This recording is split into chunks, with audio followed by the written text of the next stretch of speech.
You guys tell, is there a billboard in front of me? I think there is. I think I need to take the billboard down. There's like this huge billboard. You can't seem to get rid of it. You guys know how to get rid of this? Anybody? Anyone? Anybody? I usually wait for a few people to start watching before I start talking, but you know what? You can watch it in the replay. It's all good. Here I am. I got rid of the billboard. How are you? I'm good. I'm okay. I'm good. I'm goodish. Let's say goodish. Is that a word? It is today. It's Monday, August. Does it even matter? August 24th, 2020. And I am here again in my studio space. This is a different vantage point from what I usually do. So if Chris Susi, if you're watching, this is officially background number 8. That may be, so if anybody who is at home playing background bingo, this is now number 8. So if you've gotten, somebody should have gotten bingo by now, I would think. If you haven't gotten bingo by now, you're not playing right, because the center square is always you. You know that, right? One thing that I always do as I begin these broadcasts is I make sure I get my top speed internet. Thank you, Google. My Google appliance helps me get that top speed internet. That way, nobody in the house who is also streaming videos, watching Netflix, YouTube, Hulu, Amazon Prime, whatever they're watching, I can take over for the majority of my bandwidth. These are key lessons in IT. Everybody should remember this. And I use Google Wi-Fi, and I have one of those little appliances. And what I do is I tap, and I go to all the devices that are currently on my network, which is 27, folks. I have 27 devices on my internet. That's insane. So here we go. I'm hitting save, and now I have been prioritized for my bandwidth. It's amazing. That being said, today on the show, I have a new, dear friend of mine. I say new and dear because he's new and dear twice as much as anyone else. Matthew Stocke. And I'll give you a brief introduction about him. He is a Broadway, should I say legend? Can I say legend? I'm going to go ahead and say legend. He's a Broadway legend because he has worn a cape, and not many people have worn capes on Broadway. Actually, I think everyone has pretty much worn a cape on Broadway at some point. But he is waiting in our green room. He's filled up on our fine charcuterie, and he's just waiting to come on. So I'm just going to bring him on right now. Ladies and gentlemen, Matthew Stocke. Wait, where'd he go? I was over at the charcuterie. Oh, okay. Over at the charcuterie. Yes. And how was the charcuterie today? Do you have a toothpick? I'll put one in the mail for you. Maybe there were some cured meats. Oh, cured man, meats always they can be. Now you get it. Charcuterie boards are amazing, right? Yeah. I would think that probably the finest charcuterie boards that you can find in the country have got to be in New York City. Most expensive, I'm assuming. There's a wide array of cheeses. Yeah. I remember being a younger man, and I lived in Europe for a little while, and we would, on our days off from our show, we would drive into what's called the Alsace-Lorraine area in France. I was super fancy in 1998. And we would stop at these little homes that would have wine tastings and then just plates full of, like, just all kinds of stuff. It's like, what kind of cheese is this? They'd say something in French, and we just start eating it. And it was like the best food ever. Oh, here, have this piece of bread that we just went out and we, made in our shed. And here's some wine that's been in this cask for the last 80 years. Enjoy that. And that'll be 5 francs. Yeah. Cheap. Cheapest thing ever. I mean, gosh. And so New York, your low-end charcuterie board may be what, $20? Now we're just giving away food. Now we're just hoping somebody comes to visit and saying, hey, you want some charcuterie? Come on in. Why don't you take in a show? Oh, can't. Right. Boom, boom, boom. But yes, it's super duper hot here today. We had a really dumb hot July. It's crazy because what you want in the middle of the pandemic when only like half things are open. Most people are just kind of hanging out, looking for stuff to do. What you want to do is have a really bad heat wave. So that was great. And then August started and it started to cool off. And it was like, yay. And now not so much. So now we're kind of back into August time. But I think there is relief on the way. And, that's good. Once the city heats up and you get all the concrete and the steel and everything heated up, it just stays there. So, well, I'll tell you what we're going to try and do for you this week. We're going to try and throw a couple of hurricanes in your direction. Jesus, yeah, you guys got a couple bearing down on you, don't you? Well, not us personally. The Gulf Coast does. The Gulf. Yeah, they're heading for the Gulf. Yeah. Savannah is kind of there. We're kind of like we're in this little notch. We have Florida and then South Carolina, and we're right here in the little. Yeah. So it always like bounces off of Florida and then goes up to either South or North Carolina. So how far is Savannah from Atlanta? Savannah is roughly 4 hours from. Okay. Yeah. And we're about 2 hours from Jacksonville, Florida. So, right. So about half. No, more than halfway. You're how close? Oh, so 2 hours from the Florida border. Gotcha. Yes, exactly. So you get a lot of their weather, though, right? We do. Yeah. Tend to. It was a little rainy today. There was like a torrential downpour right at 5 o'clock while we were trying to drive somewhere. But we made it. We always do. I'm checking to see if we're getting some of the rain. I mean, I trust my weather app. I don't know why. Which weather app do you use, if you don't mind me asking? The one on the old iPhone. That's it. The old iPhone weather. Just the weather thing on the iPhone. Oh, it's gonna dump on us here in the next couple of hours. Well, maybe that'll cool off. Not often. I hope so. Yeah, I know. We could use it. I've started a new tradition on Mondays. On Mondays, I now wear purple. Nice. I got dark blue on. This is that's good. It's a breathy shirt. I've been tending to try to do some exercising after dinner time hour because it's been so warm. So I kind of get ready to go out around the 7:30 time, and hope I don't get rained on. But yeah. So you're in the Hell's Kitchen area, is that right? I am. I've been here for 25 years, believe it or not. Yeah. Quick background: I grew up in Pittsburgh, and I wasn't an actor at all. I played baseball. I played baseball my whole life, and then when I was a senior in high school, through a very strange series of events, a friend convinced me to be in the musical. I already knew that I was going to college at Mount St. Mary's College in Maryland on a scholarship, and I had always been interested in theater, but I could never play because it was in the spring because of baseball and all this stuff. But my coach decided to let me try and do it, and I'd never been on stage. I'd sung in bands. I played guitar in bands and things like that. We were in kind of a alt metal rock band in high school. It was awesome, called Manifest Destiny. Nerds. I was going to ask. Manifest Destiny. That's an awesome name. We were AP history nerds is what we were. Yeah. But I always loved going to theater. My mom took me to see theater when I was little, and I loved it. And I would be on stage crew in high school because I thought it was a really great way to meet girls, which indeed it was. And then my senior year, they were doing a musical called The Mystery of Edwin Drood. And it turned out to be, the turning point in my life, though I didn't know it at the time.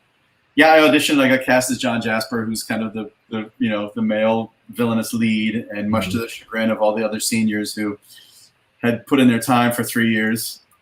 And this baseball playing jagoff comes in and gets the lead. I was like, sorry, man. But awesome. I went to college. I went to Mount St. Mary's, and while I was there, I took a theater course as just an elective. And through a very, very, very, very strange and long sequence of events, I decided by 4 months later, at the end of my first semester, that I wanted to be an actor. And my physical abilities as a baseball player were going to take me maybe to single A, maybe. But probably not even that. I would have had to develop a lot before. But I played Division I college baseball, which was one of my dreams. And then I got the bug, and I knew what I wanted to do. And I knew I wanted to go to New York, and I wanted to be on Broadway, and I was not going to be denied. So I went home, and I started auditioning. I auditioned. I had some friends who helped me out. There was a very famous Broadway actor at the time named Davis Gaines, who went to Florida State University, who became a mentor of mine, helped me work on audition material. I auditioned at Point Park College in Pittsburgh. I auditioned at AMDA here in New York, and I auditioned at Carnegie Mellon in Pittsburgh, thinking I would never get in because I'd known about their reputation. And so I went into it with no expectations, thinking that there's no way I'm getting into this school. And as it turns out, that there are very few things that you could have going for you more than having no experience at all when auditioning for these schools. Because you come to find out that they're not in the business of casting shows. They're casting students. They want people who can be molded. And most of the time, kids have years and years and years of bad habits. I didn't have any bad habits. I didn't have any habits. None. Zero. I had no habits. I'd never been in an acting class before I got to Carnegie Mellon, which I don't know if I'm the only one who's ever done that, but it's pretty fun. And after 4 years there, I met the best friends of my life, and we all moved to New York 25 years ago last week. So I've been 25 years in Midtown and 24 years in Hell's Kitchen. So yeah, it's I've had 7 different apartments in Hell's Kitchen, and it's in the middle of everything. And right now, we're in the middle of everything. So it's the biggest, best, worst, and everything combined. So greetings to everybody from Hell's Kitchen. Hey, Hell's Kitchen folks, if you're watching, good to see you. I appreciate your rooftop. Oh my God, it's fantastic. It is fantastic. And such a blessing. Yeah, those. Do you do it once a week, or you do it like 2 or 3 times a week where you show? Well, back in March and April, I was up there every night at 7 o'clock doing the tributes to the frontline workers, which was amazing. And that increased in importance to me when in May, my dearest friend since I was 5 years old, her name is Dr. Emily Farkas, who's a thoracic surgeon, and she's my dearest friend. She was one of the 30,000 people that volunteered to come to New York and be on the front lines. So she came here to NYU Langone Center over on 3rd Avenue. And she was here for 3 weeks, putting her life on the line for other people. And it was really something. I mean, this city in April was something else. So the little things we could do, like doing the tributes, I thought were the very, very least we could do. And if I could let people know what was actually happening in New York, which I'm still on a crusade doing. Seems like every week I'm posting another thing, just like, New York's not on fire, you idiots. People. But at the time, it was very, very important to me to let people know, even during the protests, even when there were very few riots, even when there was a lot of upheaval, to let people know, A, that most of us were very, very safe, first of all, and that much like every other city, if they say, this is happening in New York, do you realize that it's like a pinhead on a city? Right. It's like it's 2 streets, and it's this corner right here, but somehow all the cameras are pointed right there. In Bensonhurst. Yeah. I'm like, they're like, oh my God, are you okay? I'm like, do you have any idea how far Brooklyn is from me? Yeah. Do you have any idea?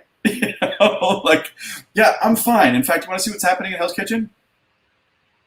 Mm-hmm. Nothing. Mm-hmm. So, and likewise, I mean, we're having a very serious homeless problem, which a lot of the urban centers.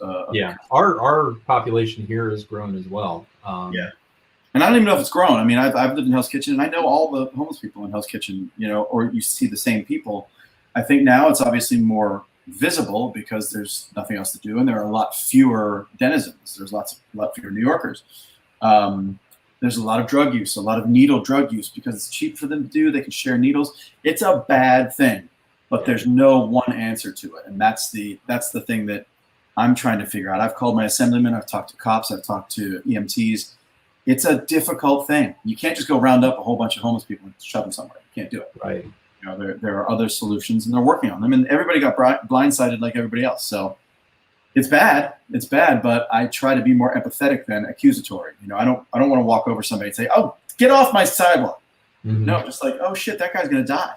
Like that's not good. But it's just it's on the list of tremendous challenges that are faced by any community right now in our country and around the world, but everything, as always, is amplified 1,000 times in this city. So just taking it day by day, trying to be the pseudo Buddhist that I am, and just don't be an a-hole in it every day. Just try to that's good advice, just around the board. Don't be an a-hole. Just if you can, just like, then it doesn't add to the general a-holeness of the world. Just like, don't be a jerk. Just, I don't know, you see something, hey, how's it going? So, and that's the vast majority of people here. The vast majority of people here are just trying to do it right. And, we have restaurants open, and they have all these pop-ups on 9th Avenue. It's incredible. It's just really, it looks like a festival up and down 9th Avenue.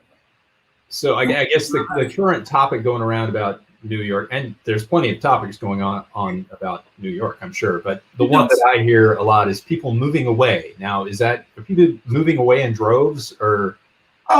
Certainly, people left. A lot of people left, and the thing that I had to temper at the beginning was you always have to gauge what people have going on in their lives. For instance, in my situation, if it was a year and a half ago, and my mother, who was my best friend, were still alive, she had 90 different health problems, and she lived in Pittsburgh, and she was 75 or almost 80. She would have been exactly the most vulnerable person to this virus in the world. And I would have picked up and left immediately and gotten out of here. As soon as they said, we're going to start shutting down businesses, and I probably would still be gone. Yeah. As it stands, I didn't have anything like that. My brother and my sister-in-law live in Pittsburgh. They're fine. Most of my best friends live either in the city, around the city, or have relocated to places where they're all well taken care of. I had no reason to leave. So I've stuck and stayed. And I've taken several trips, which is lovely. And I have lots of things to do. Yeah. I have rooftop. I love going to the parks. I've been running since the beginning, just keeping my sanity. People left. A lot of people left. And a lot of people in my industry, our industry, left. Because there's not going to be anything to do for a while. There's not. There's just not.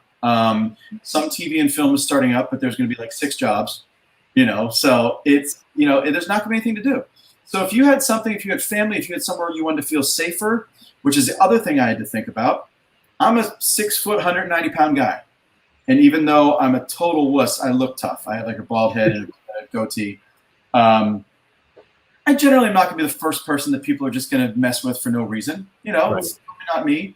But a lot of my girl friends who live in this neighborhood, very different experience, very different life here, and that's just in general, what I go through and the amount of derision or catcalls or whatever, or the amount of times that I felt threatened, very seldom. Mm-hmm. So yeah, a lot of people left, and a lot of rich people left because they could afford it. There's no reason to stay. A lot of people leave in the summer anyway. Even more people leave in August anyway. New York is a ghost town in August. Yeah. And I know that most of the people that I know are planning on coming back. When? Don't know. Right.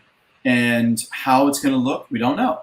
But that's basically explaining all of New York. And I posted a thing on my Facebook page from a guy on, first of all, if you get a chance to read Jerry Seinfeld's column in the New York Times today, rebutting the guy last week, and I won't mention his name because too many people won't mention his name, about how New York is dead forever.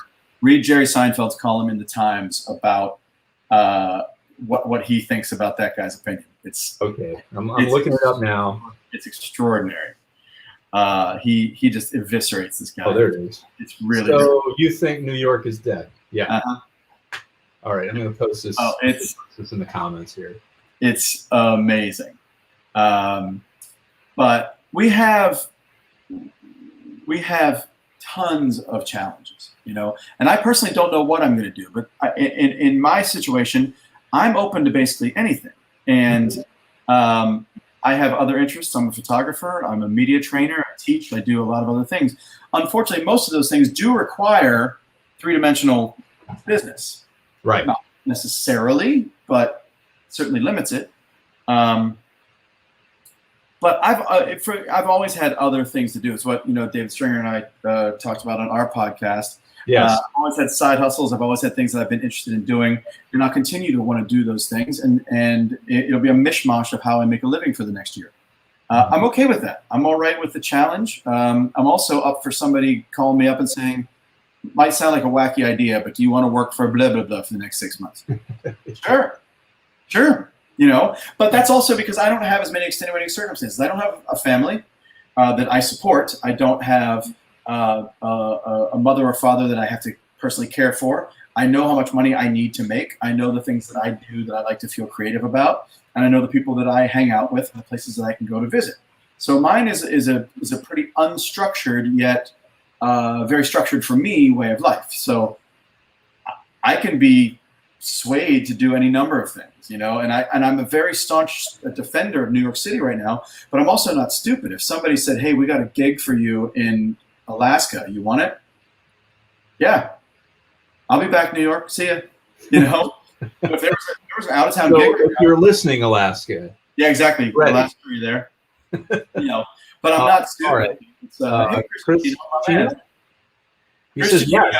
Chris Ciccino, and I'm going to embarrass him again. I did this last time I did this, but I was in a show on Broadway called Rock of Ages, and it was the most fun that anybody should ever be able to have, ever. And we had the band on stage with us, and the band's name was Arsenal. And we had guitar 1, guitar 2, drummer, bassist, and keyboard player, who was our music director, on stage. They were part of the show. And we had several different subs for guitar 1. Guitar 1 was the sexy guitar player, had a few lines, came down stage, did the shredding opening solo from Just Like Paradise. And Chris was one of the guys who came in for Joel Hoekstra, who was our guitar 1. Chris and I became good buddies. And to this day, I tell everybody, I don't care. You can take all your Joel Hoekstras and throw them out the window, because Chris Ciccino was the baddest ass guitar 1 in the history of Rock of Ages. And we became good pals. And he and his wife live in Vegas with their dog and all of his guitars that I covet. And just a great guy, super, super, super guy. And he's the one who shared the Seinfeld story. Oh, nice. But how you doing, Chris? Good to see you, buddy. As always, I'll come out to Vegas once it's not 175 degrees. Hi, Chris, from a fellow Chris. I do not play guitar. Actually, I have a guitar, but I don't play. If you're not going to play it, give it to another kid. I do. I should do that. I really should. But every 5 minutes, I'm like, I told you I was going to embarrass him. Look at him. He hates it. Said, oh, yeah. Aww. So to a long way to answer your question again, yeah, people have left. People will come back, and the thing is, a lot of them won't come back. And the city is going through a huge change. And there's a great article in one of the things I posted today. The guy said, change does not mean death. Change is not death. Change is very difficult, and change is painful as hell. It's not death. New York is dead forever. I'm going to kick that guy right in his nuts. Especially after he left New York a year ago and moved to Florida. I was like, ew, you get to say nothing. You get to say nothing. And you don't ever get to say anything about anything. But what happened? Alaska or Vegas? Man. Oh, Chris is in Vegas. Yeah. Which right now, it's warm here, but yeah, it's brutal out there, I'm sure. Man. Oh, and I love Vegas. Oh my God. Death Valley was recorded as being 130. Was it 130? I heard like 124, 125. No, 130, highest temperature recorded on the planet. Lord. Oh, 2020. Just giving it to us. Thanks, guys. Yeah. The gods of 2020 have spoken. I know. I mean, it's gonna be a slog. It's gonna be a thing. But I also believe the city needed it. I believe that we were on a path in this town where 109 in Vegas today. Yeah, 109. It's about 90 here, and it feels like that. But I'm a big believer that the city needed to change. It was because gentrification is a very double-edged sword, and even middle class was being just slammed out of this city. Another reason why people were leaving so much over the last several years, notwithstanding myself, who I'm looking to move right outside of the city, not because I don't love New York. It's just all my benefits for living in Hell's Kitchen, which I have for 25 years. They're not the same. I don't go out every night. I don't, Yeah. As you get older. Yeah. I'm almost 50. I'm like, it changes. Yeah. We did it. We did all of it for like 20 years. It was great. Now it's just exhausting. And I'm like, too old to live in Midtown, but I think it needed to change. And also, likewise, I think the Broadway model needs to change. And I'm not sure how it's going to, but it was broken. It was broken, and things are too expensive, and you can't capitalize shows at $1 million or $18 million and then have them run for $1 million and charge people $400. You can't do it. I mean, it's turnover on Broadway became turnover like restaurants. I mean, the prices for, I'm not going to say any specific shows, but we all know what shows, just ungodly amounts. And that's the thing. Those once in a generation shows, they don't ruin it for everybody, because frankly, most of the shows won't even try to do that. But like premium tickets, or what brokers are exchanging tickets for, if you want to pay $1,200 to see Hamilton, go ahead. Awesome. but that's going to happen. The producer started it by charging those prices, and every show that's been a huge hit has followed. That's fine. That's fair market. Go to town. The Yankees charge $2,500 to sit behind home plate. If the market dictates it, then so be it. If people, and a very small percentage of people can afford it. But when you have somebody like Bruce Springsteen, nothing against Bruce, but he's doing his Broadway show, his average ticket price was like $850. And he didn't offer, which a lot of shows do, like front row is a lottery and they're $20. Yeah. Bruce was like the man of the people, of all people. Bruce Springsteen is like, the man of the working person. I'm like, you can't open up 20 tickets that are $20. Like, his show was making $3 million a week in a tiny theater. Oh, The Last Ship. Hey. Eric Bishop, good friend of mine here. He's a technical director over at Savannah Repertory Theater here in Savannah. So, yeah. Oh, thank you, Eric. Yeah, that was quite the unique experience. Oh, and Eric, did I get that right? Technical director. He'll correct me if I'm wrong. Of course. But yeah, I mean that was but see, the thing with The Last Ship was we had it kind of on a platter. And there were a couple of missteps that if you misstep right out of the gate, you're screwed. And we're talking about the Sting show, right? Yeah, a musical written about Sting, about his life. Yeah. Took him 7 years to write it. I mean, it was a very personal story, and it was beautiful. And if you get a chance to listen to the album, it's on Amazon. It's just, I'm so glad we made that record because it's so beautiful. It took me about 2 years to listen to it because it really hurt when we closed, but. Good, I got it right. There you go. It was an amazing show. It was an amazing part I played one of the minor significant characters, but they were all people from his life. He's an incredibly thoughtful guy. He became a good friend and amazing. Wait, good friend of Sting? Want me to throw up some pictures? No, please don't. God. So, most of my adolescence I spent listening to the Police and Sting just over and over and over again. That was something to go to. So it's he's an enormously heartfelt person, as you can imagine from his writing. He took this very, very personally, and he was absolutely crestfallen when we closed because he's just not used to that. He's never failed. Even when he went off and did his own styles of music, it was always applauded and lauded by all these people. And when the Broadway show closed, that's not something that he's used to. And not only that, but I remember he used to talk about all the time. He never had to answer to anybody. Mm-hmm. He ran the police. Occasionally Stewart would yell at him, but he ran the police. And then ran his own.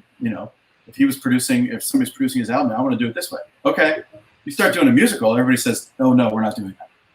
Or, "Yeah, I know you wrote those 6 other songs, but we're not using any of them." So it was a very interesting experience to go through him with that. Just getting to know him was extraordinary, and getting to know Trudy, his wife, and they're amazing people.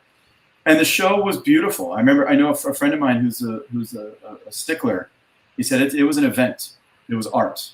The problem is they didn't know how to sell it, and we spent all this money on this crazy, expensive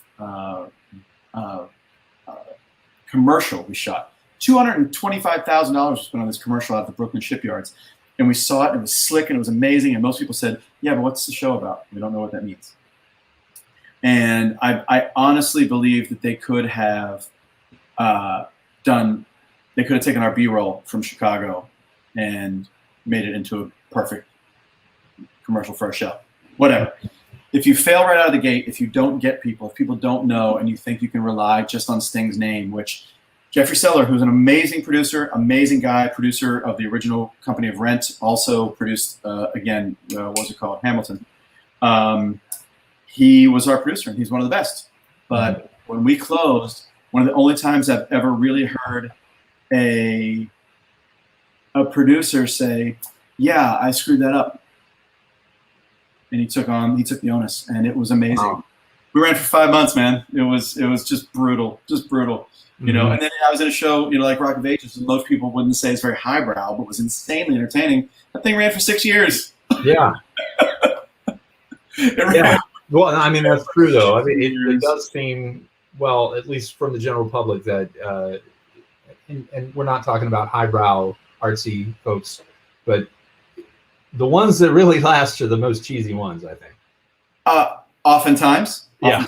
Yeah. And the thing is, if anybody who saw that show knows that, yes, it was ridiculous. It was a lot of lowbrow, but it was also absolutely hilarious. Like, it was so well done. And especially someone of I'm assuming, our generation. Right. Like, no, I think like 2 years, maybe. Those songs that was our life. Mm-hmm. I don't want to make you angry, but. It's all right. One day I'll run into him in a grocery store or something. Oh, that was such a look how super cool moment I am. I don't have any pictures with anybody. No one.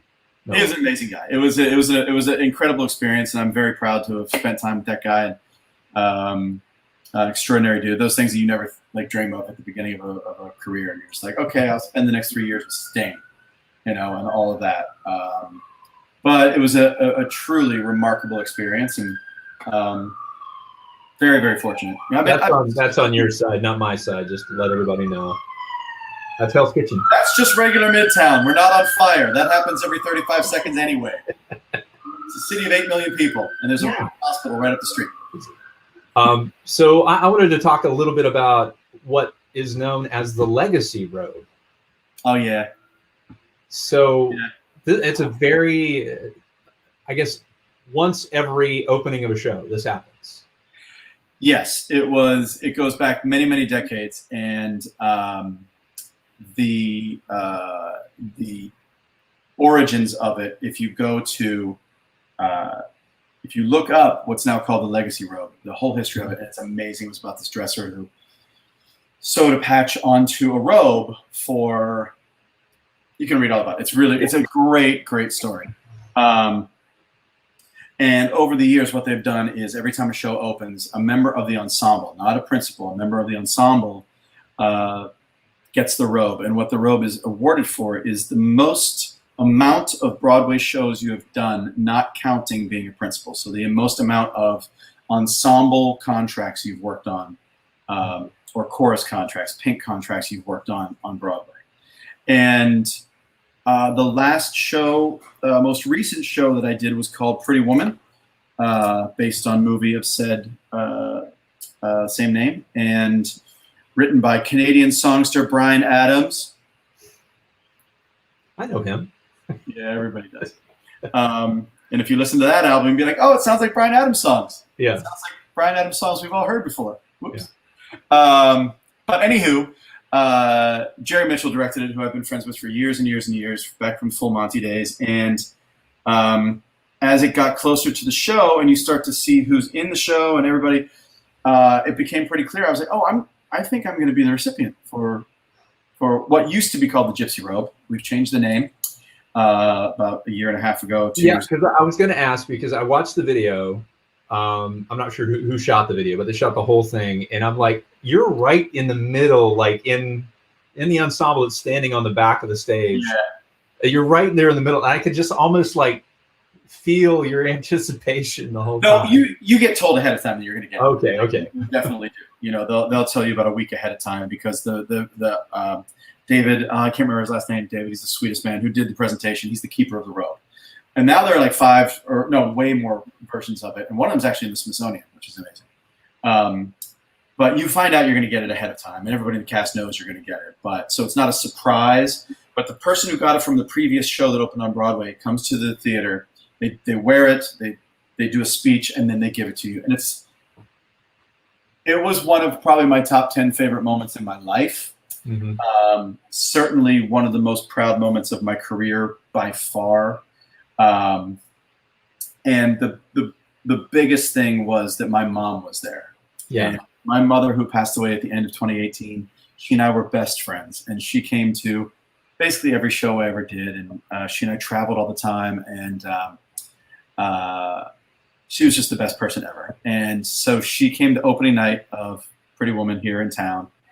And I had asked our stage managers and company managers if it would be okay to have my mom be in the building. Because normally it's just the cast, the crew, everybody on stage, producers, the robe people. They invite anybody who's ever gotten the robe before to come to the ceremonies, and now I'm part of that group, and it's incredibly touching. And you do it on stage. It's this amazing, amazing old-time ceremony. And my mom was in the house, and she came with her friend, and they came down front.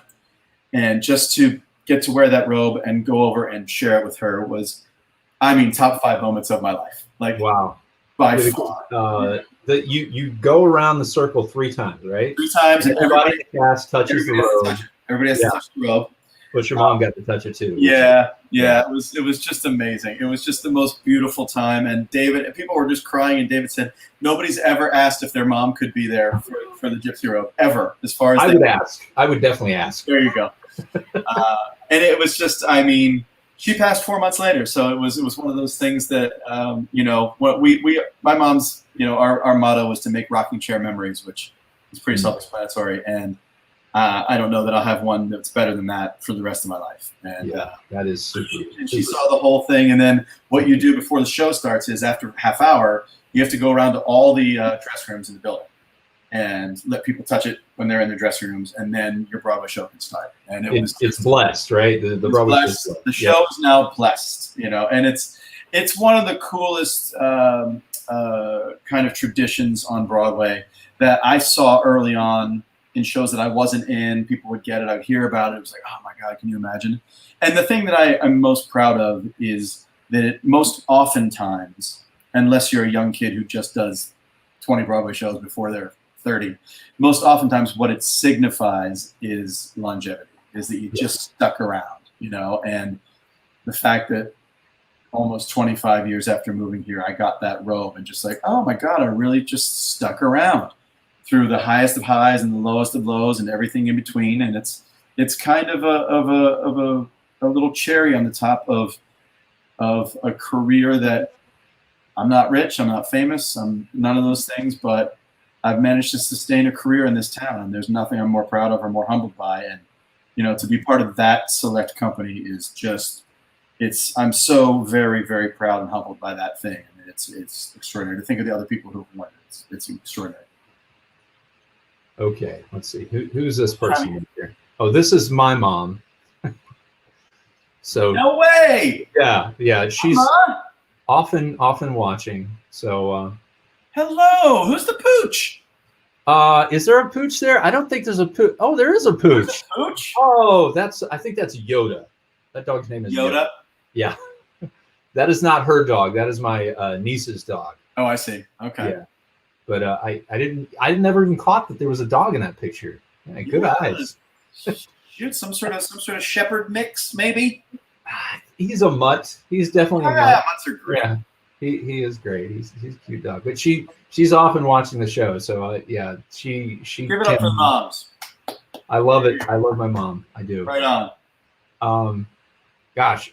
So you talked a little bit about this before, but you didn't say who they were. So you had some roommates in college. And one, well, I'm fans of both of them. I'll say that. But one in particular, as far as Broadway goes, I've followed for a while now, and I'm a huge fan. Christian? Fan. Yes. Yeah, so my class at Carnegie Mellon was extraordinary for a couple of reasons. Number one, everybody in our class got along. That never happens. Including the people who were part of the musical theater option, the people who were part of the acting option. We're all still incredibly good friends, and we keep in touch via, all the social medias and things like that. But our particular group of 5 men who went through the musical theater program at CMU and graduated in '95 were myself, Michael Hollick, who is currently in The Lion King and has done several Broadway shows, Michael McEachran, who was on Broadway a couple of times, passed away from brain cancer in 2014. Dear man, lost him too early. And then our 2 other guys who were mildly successful, Christian Borle, who has won 2 Tony Awards, and Patrick Wilson, who has 2 Tony nominations, a Golden Globe nomination, an Emmy nomination, done, I think, now 70 movies. He does all right. He does okay. He does just fine.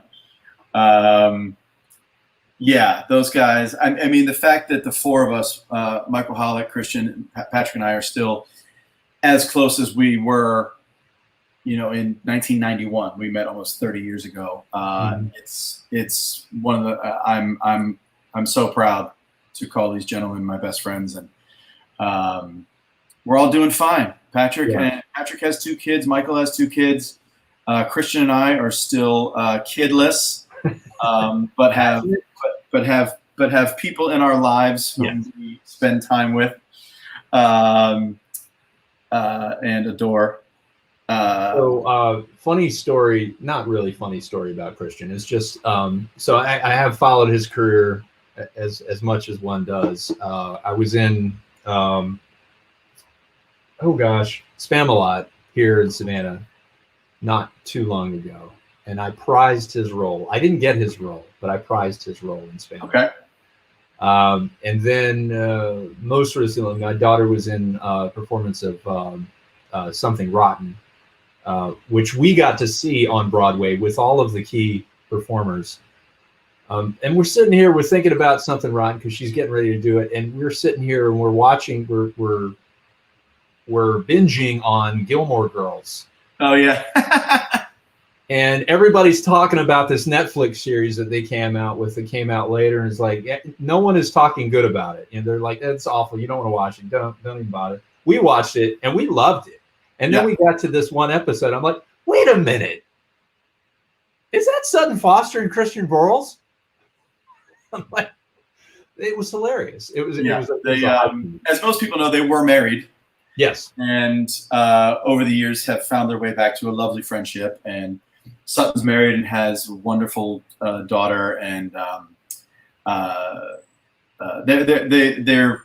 they're happy and they're friends. And when they did that, they knew when they did that episode together, it was going to make people be like, "What is happening right now?" That is exactly how we were. We're sitting here watching. This is interesting. Wait a minute. Yeah. What is happening right now? Yeah. Christian's one of those people that I remember saying to one of our acting teachers from Carnegie Mellon, a guy named Don Wadsworth, over the years watching Christian work and knowing that I consider myself a decent actor. I consider myself a competent actor. But Christian's one of those people that when you watch him has whatever that magic is, where he makes choices that I wouldn't even think of. Not like, would you do them? Mm-hmm. Not like, would you make that choice? Like, I wouldn't even think of it. When I saw my favorite performance I've ever seen on a stage anywhere was him in Peter and the Starcatcher, which he won his first Tony for. Black Stash. He was Black Stash. And it was a masterclass in comedic yet deadly serious acting. Like, I'd never seen anything like it. I think I saw the show twice down at the New York Theater Workshop and 3 times on Broadway. And anytime they would get like a ticket, and I'd just be like, "Dude, always let me know if you get a ticket. I live a block away." So I went over and over again, and I couldn't be more proud than sitting in the audience listening to people talk about Christian and just like, what is he doing? Like, how is that? What is he doing? And I remember seeing it, and I went with a friend of mine who was a producer, and she just turned to me and she said, "Your friend's going to win the Tony." And I was like, "Yeah." Like, are you watching this? like I was just absolutely blown away. And it helps that, Roger Rees and Rick Ellis wrote it and directed it for him. Like it was a vehicle written for him and directed for him. But it was my favorite performance I've ever seen on any stage was Christian. And it happens to be one of my best friends, and it was just like, when he won the Tony that year, I was watching at a bar with some friends, and when they announced his name, and I swear to God, I'll start crying thinking about this. I ran out onto 9th Avenue thinking, I hope I don't get run over by a car. I was just screaming. It was like, yeah! Like screaming my face off. Yeah. And Christian Borle, who at the beginning of his career had a tough time. He's a character actor. He was very young. People were like, oh, this and that. And then he got Thoroughly Modern Millie, and some loose-lipped Michael Riedel said, "Oh, sure, Christian Borle got into Thoroughly Modern Millie because his girlfriend Sutton Foster got him into the show." And I was like, "Just you wait and see. Once this guy gets unleashed on this community, wait till you see what happens." And so I loved it. I loved it. Like 11 years later, when he won that Tony, and I wouldn't just go find Michael Riedel and just slap his stupid face and be like, "Yeah, it was all nepotism, wasn't it?" Yeah. Oh, and then he won another one. So it doesn't matter where you come from. That's the thing. No. It doesn't matter. All I know is I walk into his apartment and he's got like 2 Tonys holding up like Star Wars figures. You know, and it's Nerd. Oh, you have no idea.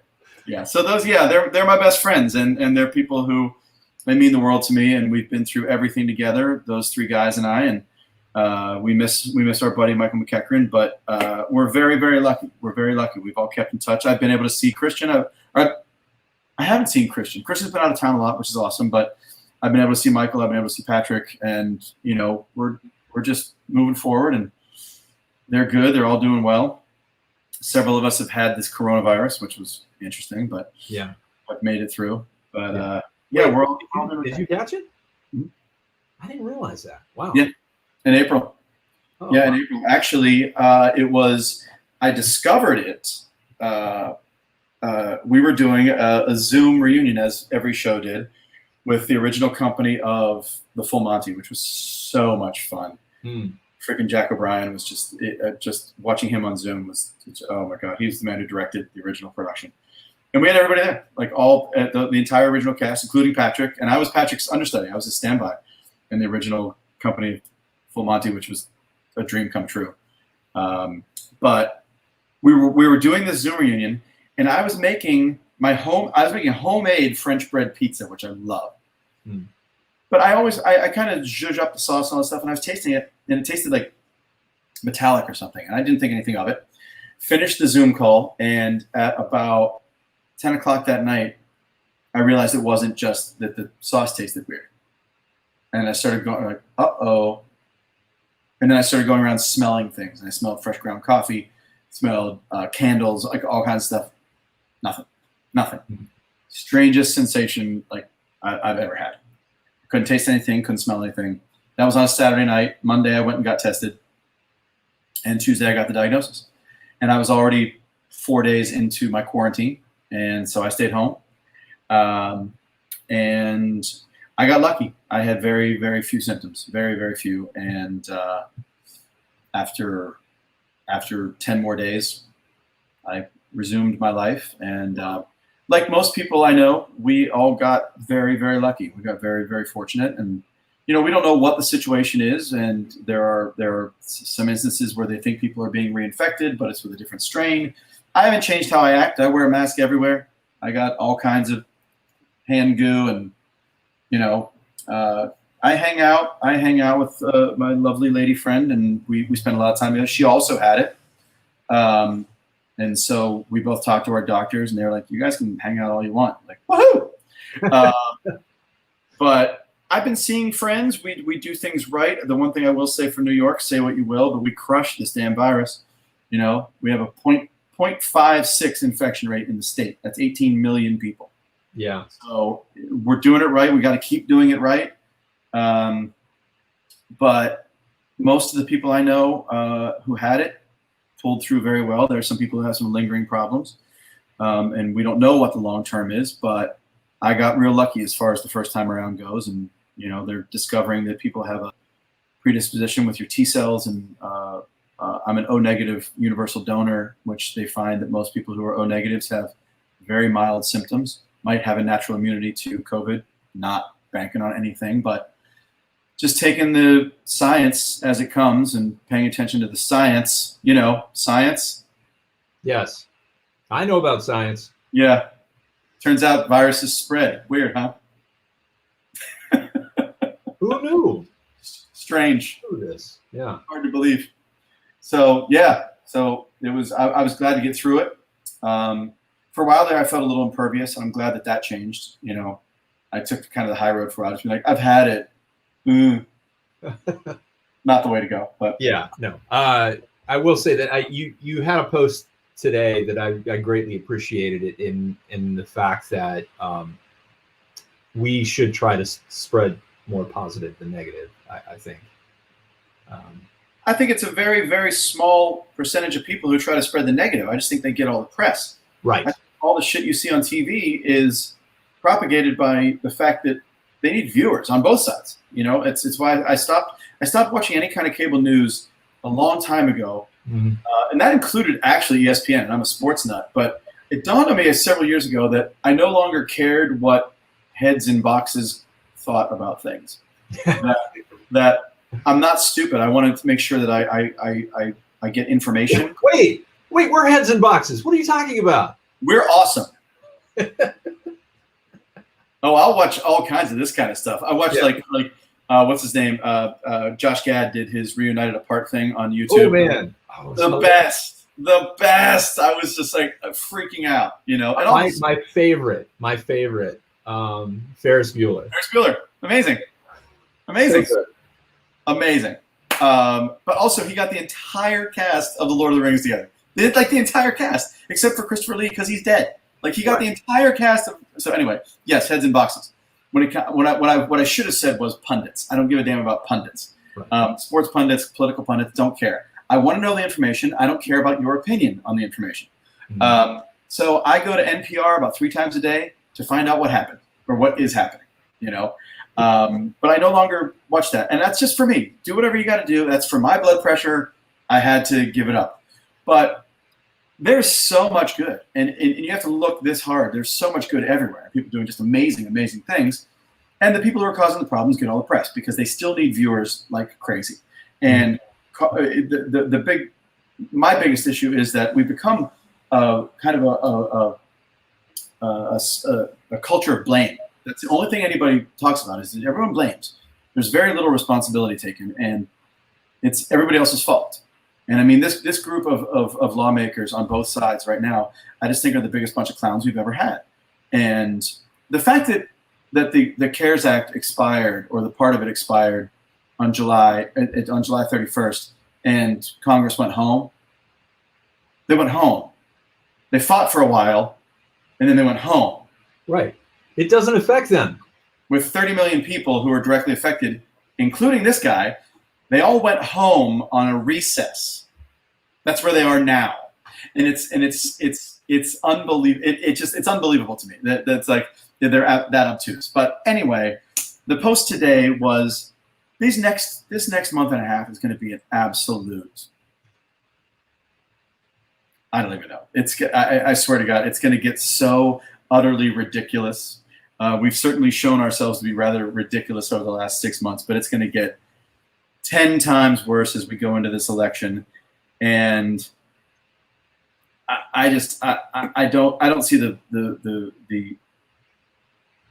I don't see how one wins by just getting pissed off all the time. I really don't. It's just, you know, everyone's so entrenched. You take the sound bites, you multiply them. You know, again, the only thing that's got me riled up, I could give a crap. I know who I'm voting for. I know where my priorities are. I know the 3 things that I vote on, and everything else is rubbish to me. But the only thing that's got me riled up are when certain people use the example of this city as a political football to make their point, and they're 100% lying. And that gets me. I'm very proud of this city. I'm very proud of people who live here and have worked here, and proud of the people who had to leave here temporarily. If they had to leave here, fantastic. But it gets me personally. Say what you will about any politician, don't care. I don't look up to any politicians. I really don't. I don't count them as my heroes. I want them to do their jobs. But I'm very proud of being a 25-year New Yorker, which I think makes me a pretty legit New Yorker. And if you're going to use this town in some way to continue your agenda of the town's on fire, so we got to send in, you know, the troops.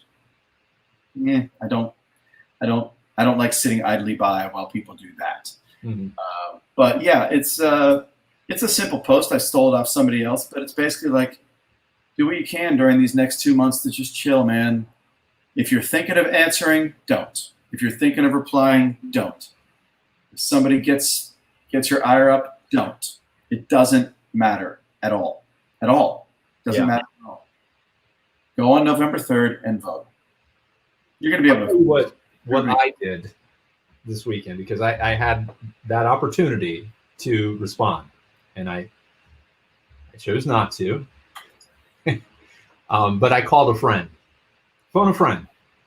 talk to someone. 100%. Yeah. 100%. 100%. And there are a couple of my friends that I reach out to regularly because I know that they get consumed by this stuff.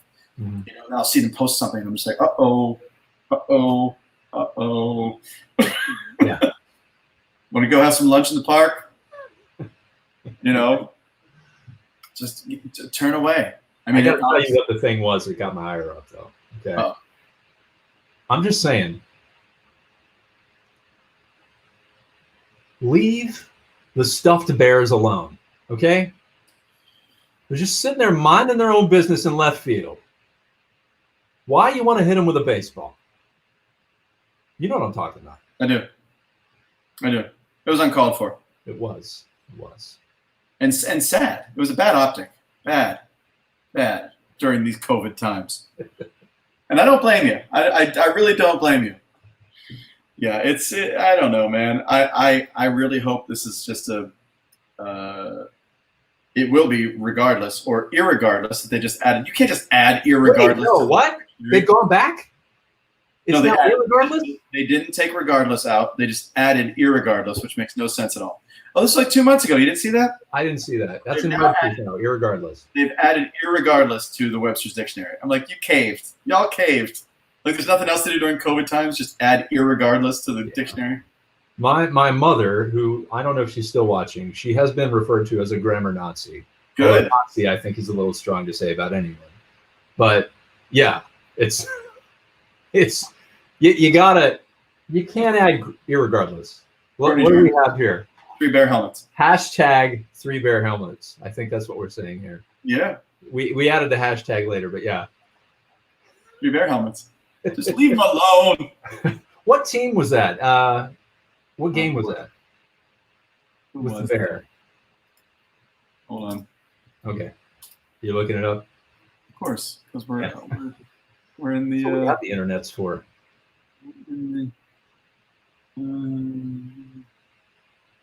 Oh God. Is that what it was called? 3 bear helmets? Hashtag 3 bear helmets. Hashtag. I don't even know. No.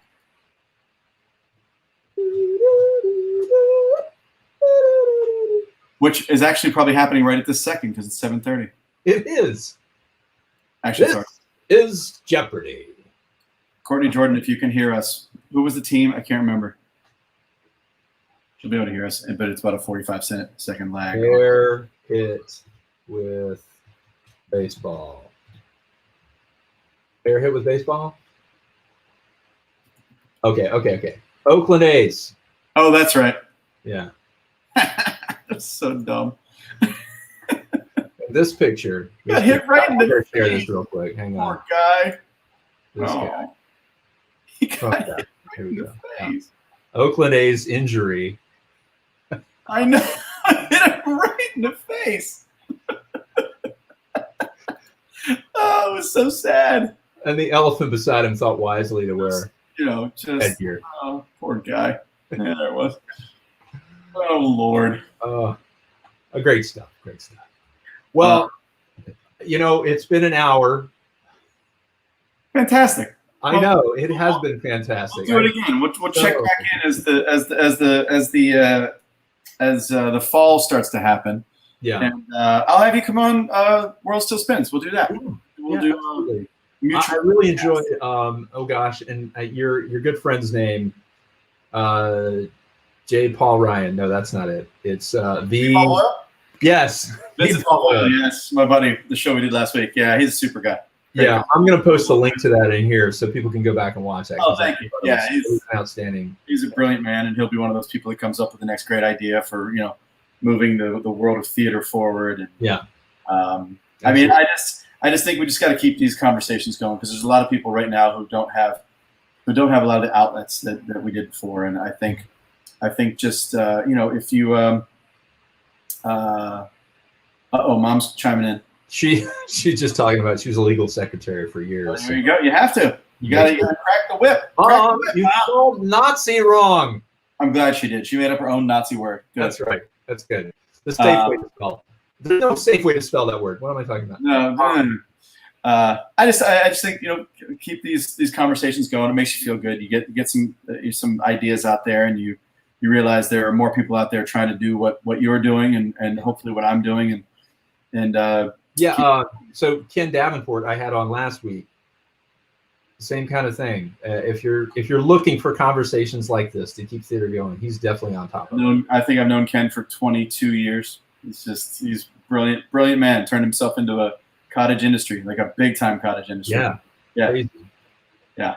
But, I mean, there's a lot of people still. I mean, a lot of things are moving forward, and I'm a big believer, and I've said this on every platform I've been on, that the amount of creativity that's going to come out of this pause, whether it's 6 months or a year and a half, is going to be extraordinary. There's going to be some ideas that come out of this that are going to be just amazing, and we needed them, frankly. So throw it out there. Never let yourself think that it might not be your idea.